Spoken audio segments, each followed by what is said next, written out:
أعوذ بالله من الشيطان الرجيم. بسم الله الرحمن الرحيم. وإذ جعلنا البيت مثابة للناس وأمنا واتخذوا من مقام إبراهيم مصلى وعهدنا إلى إبراهيم وإسماعيل أن طهرا بيتي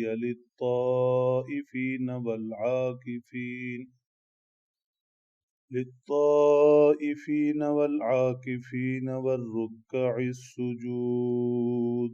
صدق اللہ. یہودیوں کا زعم اور دعویٰ تھا کہ وہ حضرت ابراہیم علیہ السلام کے وارث ہیں، ان کے پیروکار ہیں. ایسا ہی خیال مشرکین مکہ کا بھی تھا. قرآن پاک میں جہاں بھی حضرت ابراہیم علیہ السلام کا ذکر ہے، جس طرح یہاں آنے والی چند آیات میں آپ کے حالات اور واقعات کا تذکرہ ہے، وہ اسی مقصد کے لیے ہے کہ حضرت ابراہیم علیہ السلام کی پیروی کا دعویٰ یہودیوں کا بھی غلط ہے، مشرکین مکہ اور باقی سب کا بھی. حضرت ابراہیم کے سچے پیروکار، حضرت ابراہیم علیہ السلام کے صحیح وارث، وہ امت محمدیہ علی صاحبہ الصلاۃ والتسلیم ہے. وَإِذْ جَعَلْنَا الْبَيْتَ مَثَابَةً لِلنَّاسِ، فرما ہم نے بیت اللہ شریف کو، خانہ کعبہ کو، اللہ کے گھر کو لوگوں کے جمع ہونے کی جگہ فرمایا.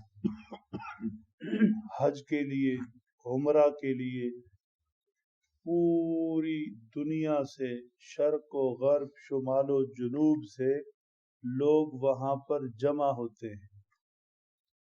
اس بیت اللہ شریف کی تعمیر کا ذریعہ حضرت ابراہیم و اسماعیل بنے. کون وہاں جمع ہوتا ہے؟ کون اللہ کے اس گھر کو آباد کیے ہوئے؟ یقیناً اللہ کے آخری نبی صلی اللہ علیہ وسلم کی امت. تو جس بیت اللہ شریف کی بنیادیں بنا حضرت ابراہیم و اسماعیل نے رکھی، اس گھر کو یہ امت آباد کیے ہوئے ہے. تو یہ ان کی پیروکار، یہ ان کی وارث ہے یا کوئی اور؟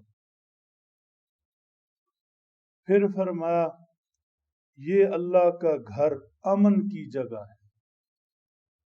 ایک تو امن کی جگہ ایسے زمین حرم میں ہر کسی کو امن و امان ہے، حتیٰ کہ چرند پرند بھی.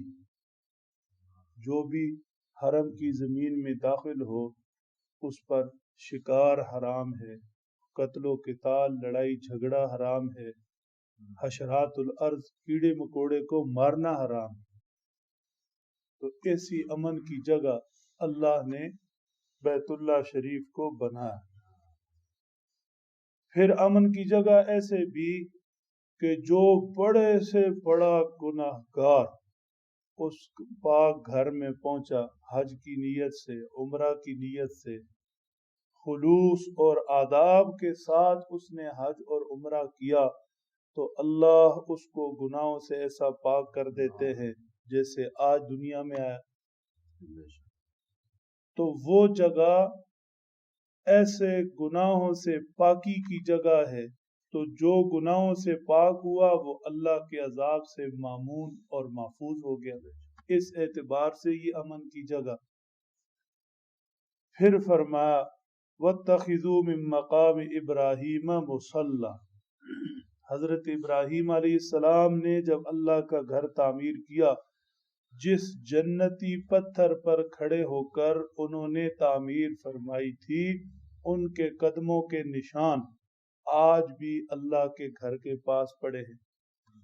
مقام ابراہیم کو مصلی بنانے کا حکم ہوا کہ وہاں پر 2 رکعت پڑھے، چنانچہ آج بھی کوئی حج کی نیت سے یا عمرہ کے لیے یا ویسے طواف کرتا ہے تو طواف کے بعد مستحب ہے کہ مقام ابراہیم پر 2 رکعت پڑھے۔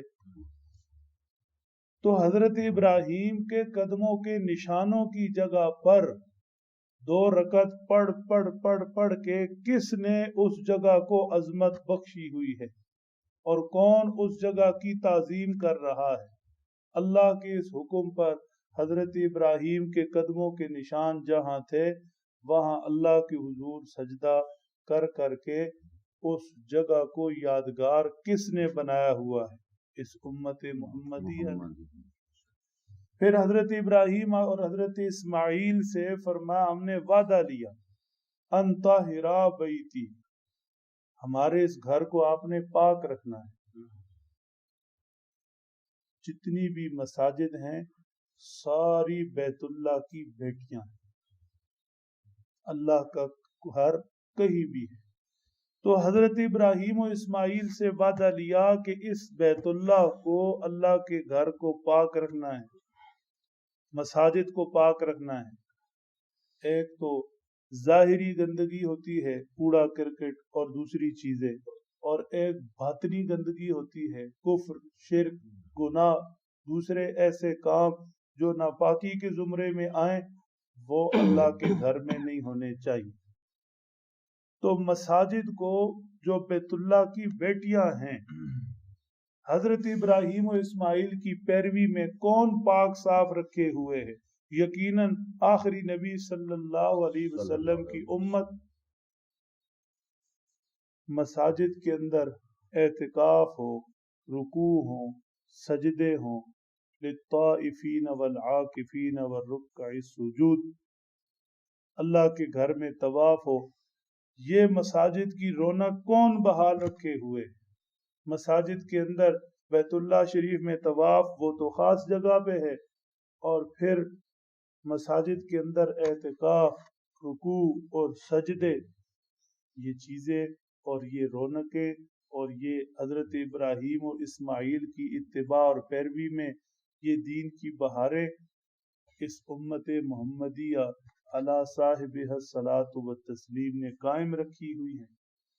تو یہ جتنی چیزیں ذکر ہوئیں یا حضرت ابراہیم کا بعد میں کہیں تذکرہ ہے، اہل انصاف کے لیے، عقل والوں کے لیے یہ پیغام چھوڑا گیا۔